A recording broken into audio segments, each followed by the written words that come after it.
मध्य प्रदेश सरकार ने बेरोजगारी को अब नया नाम दिया है। अब मध्य प्रदेश के बेरोजगार युवक आकांक्षी कहलाएंगे, जिसके बाद सूबे में कांग्रेस ने बीजेपी पर जमकर हमला बोला है। मध्य प्रदेश की सरकार ने एक झटके में सूबे से सारी बेरोजगारी खत्म कर दी है। सरकार ने बेरोजगारी के दंश मिटाने के लिए इसका नाम ही बदल दिया है। मध्य प्रदेश में अब युवा बेरोजगार नहीं बल्कि आकांक्षी युवा कहलाएंगे। सरकार के इस कदम को लेकर अब सियासत गर्मा गई है।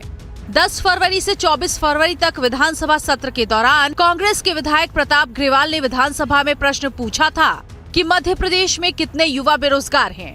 इसके जवाब में सरकार ने बेरोजगार शब्द की जगह आकांक्षी युवा का इस्तेमाल किया। इस मुद्दे को लेकर विपक्ष अब सरकार को घेरने की कोशिश कर रहा है। मध्य प्रदेश की विधानसभा में मेरा बढ़ती बेरोजगारी को लेकर के प्रश्न था।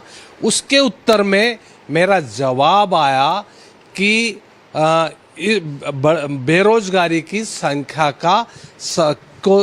को संधारित नहीं की जाती। आप देखिए, जुलाई 2024 में मेरे प्रश्न के उत्तर में मुझे 33 लाख बेरोजगार युवाओं की जानकारी दी, और अभी के प्रश्न में इस प्रकार की जानकारी।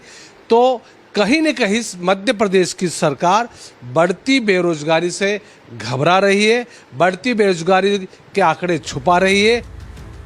विपक्ष के सवालों के बीच सरकार ने सदन में बताया कि प्रदेश के आकांक्षी युवाओं को स्वावलंबन और उद्यमशीलता के माध्यम से रोजगार देने की कोशिश की जा रही है।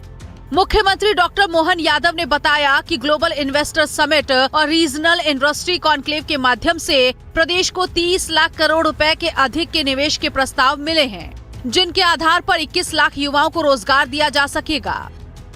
देखिए, मध्य प्रदेश में भारतीय जनता पार्टी सरकार प्रदेश के नौजवानों को प्रतिभावान मानती है और ऐसे प्रतिभावान नौजवानों को रोजगार देने का हमारा दृढ़ संकल्प है। जीआईएस के माध्यम से 20 लाख से ज्यादा रोजगार सृजन की दिशा में काम प्रारंभ हुआ है। साथ ही प्रदेश के सभी सरकारी दफ्तरों में जितने भी पद खाली हैं उन्हें भी भरने की प्रक्रिया लगातार चल रही है। हम मानते हैं ये प्रदेश के नौजवान सभी प्रतिभाशाली हैं, उनके अंदर हुनर है और ऐसे हुनरमंद आकांक्षी नौजवानों को रोजगार देने की मध्य प्रदेश की भाजपा सरकार का दृढ़ संकल्प है। इस मुद्दे पर जब हमने भोपाल के कुछ युवाओं से बात की तो उनका साफ साफ कहना था कि उन्हें नाम नहीं रोजगार चाहिए। आकांक्षी युवा बोल रही सरकार, क्या इस नाम को क्या मानते हैं आप? इस चीज को हम तो यही कह रहे हैं कि अभी रोजगार तो मिल ही नहीं रही है ना। रोजगार मिल रही होती तो सरकार बोलती तो उसके लिए हम लोग सहमति देते, लेकिन हम लोग जैसे यहाँ पार्क में बैठे हुए हैं, प्राइवेट नौकरी 10-15 हज़ार के लिए अगर ऐसे रोजगार मिल रहा होता तो हम लोग क्यों ऐसे भटकते। और नाम बदलने से कोई फ़ायदा नहीं होता है मेरे हिसाब से। अगर नाम बदल गया तो क्या उससे वैकेंसी में कोई फ़र्क नहीं पड़ा है। मैं तो वो चाह रहा हूँ कि मेरे को मतलब रोज़गार मिलना चाहिए। मतलब मैं MBA किया हुआ हूँ, MBA मार्केटिंग से और HR से करनी पड़ी, मुझे प्राइवेट जॉब करनी पड़ रही है क्योंकि मेरे को MP के तरफ से कोई ऐसी नहीं मिल रहा है। जी सर, कहीं ना कहीं मध्य प्रदेश सरकार जो बेरोजगार पे क्वेश्चन आप कर रहे हैं सर, उसमें कहीं ना कहीं फेल हुई है सरकार।